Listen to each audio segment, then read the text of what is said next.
Ever green అతిలోక సుందరిగా శ్రీదేవి నాటి నుండి మేటి నటిగా అగ్రస్థాయిని అందుకుంది. తెలుగుతో పాటు తమిళ, హిందీ భాషల్లో తనదైన ముద్ర వేసిందనే చెప్పాలి. ఇది నాణానికి ఒకవైపు అయితే శ్రీదేవి వ్యక్తిగత జీవితం కొంత భిన్నంగా మలచబడిందనే చెప్పవచ్చు.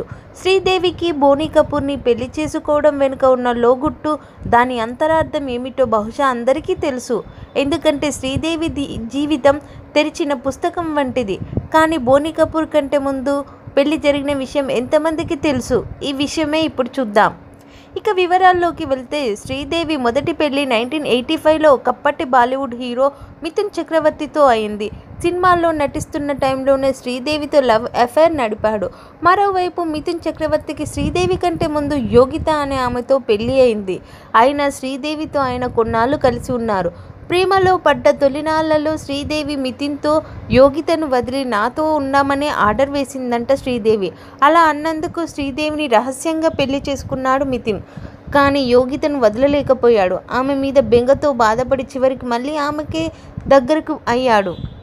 దాంతో శ్రీదేవికి మిథున్ చక్రవర్తికి మధ్య విభేదాలు వచ్చి ఇద్దరూ విడిపోయారు.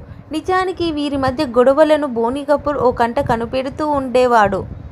ఇందులో మరో ఇంట్రెస్టింగ్ పాయింట్ ఏంటంటే, మిథున్తో గొడవ అయిన ప్రతిసారి శ్రీదేవి వచ్చి బోనీ కపూర్కి జరిగిందంతా చెప్పేది. ఇదిలా ఉండగా మరొక గొప్ప ట్విస్ట్ ఏంటంటే, మిథున్ ఇంట్లో లేని సమయంలో బోనీ కపూర్ శ్రీదేవితో మాట్లాడటం, ఇంటికి వచ్చి కలవడం చూసి తట్టుకోలేకపోయాడు మిథున్. చివరికి దీన్ని పులిస్టాప్ పెట్టాలని భావించి శ్రీదేవిని బోనీ కపూర్కి రాఖీ కట్టి అన్నగా స్వీకరించమని అన్నాడు. ఆమె కట్టేసింది. అనుమానాలతో మిథున్తో గొడవలు మరీ ఎక్కువ అవ్వడంతో శ్రీదేవి బోనీకి దగ్గరయ్యింది. ఇక చివరికి ఎటు తాళలేక బోనీ కపూర్ను పెళ్లి చేసుకుంది. ఇక చివరికి ట్విస్ట్ ఏంటంటే, బోనీ కపూర్కి కూడా అది రెండో పెళ్ళే. అలా ట్విస్టుల మీద ట్విస్టులతో సాగింది ఈ అతిలోక సుందరి జీవితం. Thanks for watching. Please subscribe.